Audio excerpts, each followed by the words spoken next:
Soy Enrique Guías de los Agustinos Recoletos. Me da mucho gusto saludarles. En esta ocasión quiero hablarles sobre San Agustín y los animales como una parte de esa reflexión ecológica que hace San Agustín en torno al universo.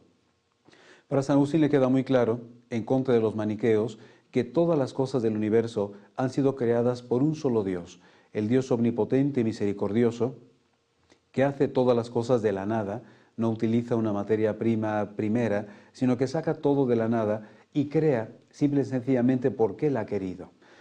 Y dentro de las criaturas hechas por Dios, que nos deben invitar a la reflexión, aparecen diferentes animales creados por Dios que se convierten en el pensamiento agustiniano en modelos de diferentes virtudes y de cualidades que el ser humano debe guardar.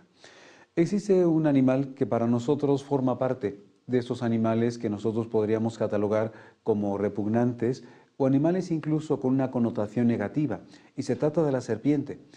San Agustín sabe que la serpiente, dentro del relato bíblico, es una figura del mal, es la figura del propio pecado, del propio Satanás que incita al ser humano al pecado, al mal.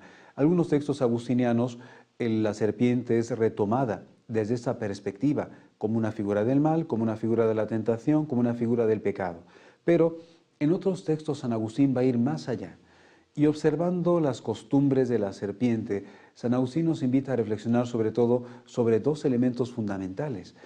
Y nos recuerda San Agustín que la serpiente, cuando se ve amenazada, procura defender su cabeza, aunque pueda perder otras partes de su cuerpo, procura defender la cabeza y está dispuesta, dice San Agustín, a ofrecer todos los anillos de su propio cuerpo con tal de salvar la cabeza.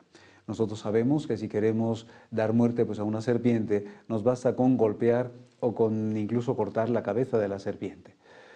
Y San Agustín nos dice una cosa espiritual fundamental. El creyente debiera ser como una serpiente y estar dispuesto a perderlo todo con tal de mantener la cabeza. ¿Quién es la cabeza del creyente? Cristo. Debo estar dispuesto a perderlo todo y a ofrecer todo mi propio cuerpo y toda mi propia realidad con tal de mantener este elemento que es mi cabeza, Cristo.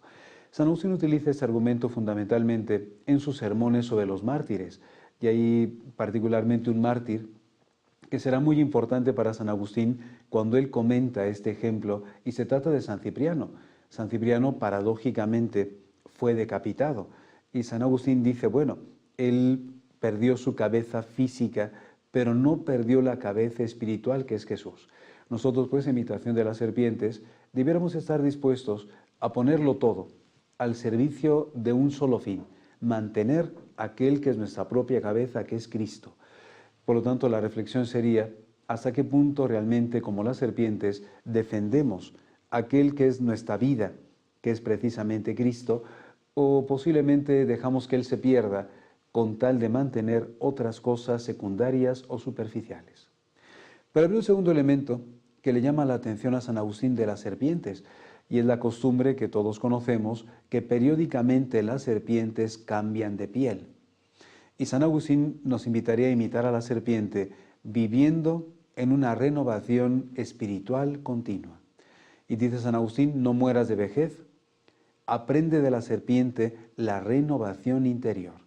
San Agustín se coloca en la misma línea del apóstol San Pablo, que nos invita a morir al hombre viejo, dejar toda la corrupción, el pecado, la degradación del hombre viejo, para revestirnos del hombre nuevo. Por lo tanto, necesitamos, como las serpientes, aprender a cambiar nuestros propios hábitos, aprender a cambiar el propio corazón, renovar el propio corazón, para vivir en esa novedad y en esa vitalidad propia del Evangelio. Por lo tanto, pues, ese animal, aunque puede tener elementos sumamente repugnantes, negativos, tiene también para San Agustín ese aspecto positivo. La ecología agustiniana nos invita a mirar a la creación como esa obra de Dios donde hay lecciones y hay aprendizajes que nosotros podemos tomar de cada una de estas criaturas para nuestra propia vida espiritual y también para nuestra propia vida de todos los días. Aprendamos, por lo tanto, a defender a quien es nuestra cabeza, que es Cristo, y aprendamos también a renovarnos interiormente. No muramos de esta vejez, no vayamos a morir precisamente de esta falta de renovación. Dejémonos renovar en el hombre interior por el Espíritu Santo. Soy Enrique Guigarte de los Agustinos Recoletos y me ha dado mucho gusto estar con ustedes.